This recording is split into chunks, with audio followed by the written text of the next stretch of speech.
Have you ever sat down to have a nice, juicy steak and ever wondered how did that steak get from walking around in a pasture to sitting on my plate?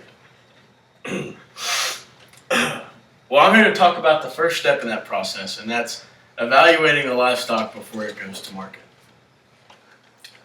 My goal is to impart knowledge of livestock evaluation through the definition, history, purpose, and places it's used today.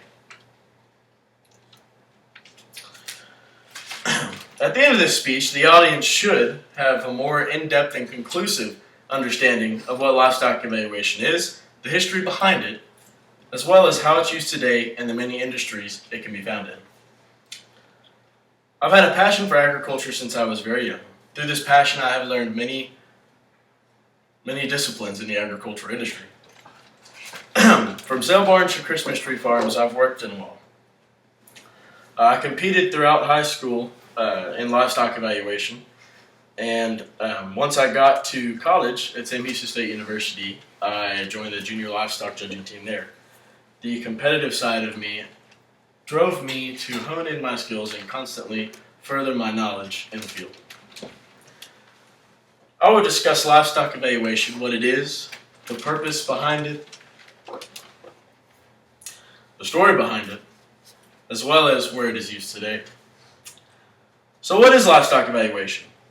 Livestock evaluation can be broken down into the two words to make it a little bit simpler. Livestock means farm animals that are kept, raised, and bred for use by people, as per Merriam-Webster. Evaluation means to judge an animal or anything on the condition carefully and thoroughly, according to Merriam-Webster once again. This can help us understand that livestock evaluation is the act of judging the value of livestock in terms of its breeding capabilities, as well as the retail value at the current market. As you can see by now, livestock can be defined as the act of looking at livestock and putting a value on it, either because of its breeding capabilities or its meat capabilities at the market. The story behind livestock evaluation. Livestock judging has been around since man first domesticated animals. However, it wasn't until the 1950s and 60s that it became more scientific and had more standard behind it. The beginning era of the livestock evaluation that we know today can be traced back to the city of Fort Worth, Texas. According to Bill Gazal from the Wizzles Living History Farm, in 1896, the town of Fort Worth, Texas, was trying to lure one of the big four meatpacking companies of the day to locate the next to their struggling livestock market.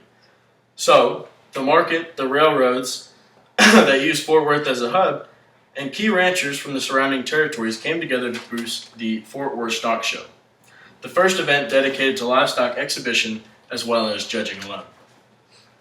Since the 1950s, the market and what is found valuable has evolved a great deal. In the 1950s, the ideal hog, for example, was short, deep, chubby, and excessively fat, to long, thick, muscular, trim, heavy-boned hogs, according to Bill Gazal again. The evolution continued up until the 1990s, where the ideal hog became ultra-lean, heavily muscled, wide-bodied, fast-growing, sound-structured, and very efficient market hogs, as Bill put it. So what is the main purpose of evaluating livestock? Livestock evaluation is a crucial part of maintaining any herd. Without the constant evolution of techniques and desired results, the health, quality, and quantity of meat or offspring in any livestock species would diminish.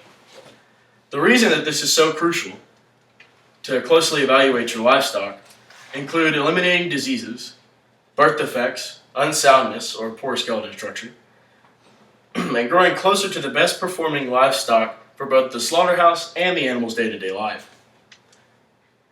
Where livestock evaluation is used today, livestock evaluation is mainly used on large production ranches to keep the herd growing and maintaining an overall health and consistency in the livestock that is produced. It's also used heavily in 4-H and FFA contests. as a means of teaching students a trade skill used in the agricultural industry. This is also used to show students how and why ranchers keep and cull animals for the greatest profit margin and the health of the herd being kept.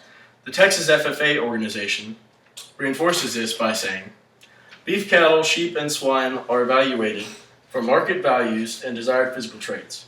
Teams also rank livestock for breeding purposes using observed physical characteristics and performance data. So looking back, we've talked about the many ways that livestock evaluation is used today, the history and the progression behind livestock evaluation, as well as what livestock evaluation is and why people use this skill. My goal over this speech was to impart knowledge of livestock evaluation through the definition, the history, the purpose, and the places it's used today. I hope throughout this presentation you have developed a better understanding of livestock evaluation, as well as the many ways that it can be implemented in the production of livestock, maintenance, and development. This is something that is crucial to the forward progression of our society with the rising population. It will be exciting to see how the field moves further to ensure the quality does not decrease with the rising demand for higher production stock to feed the world in the years to come. Thank you.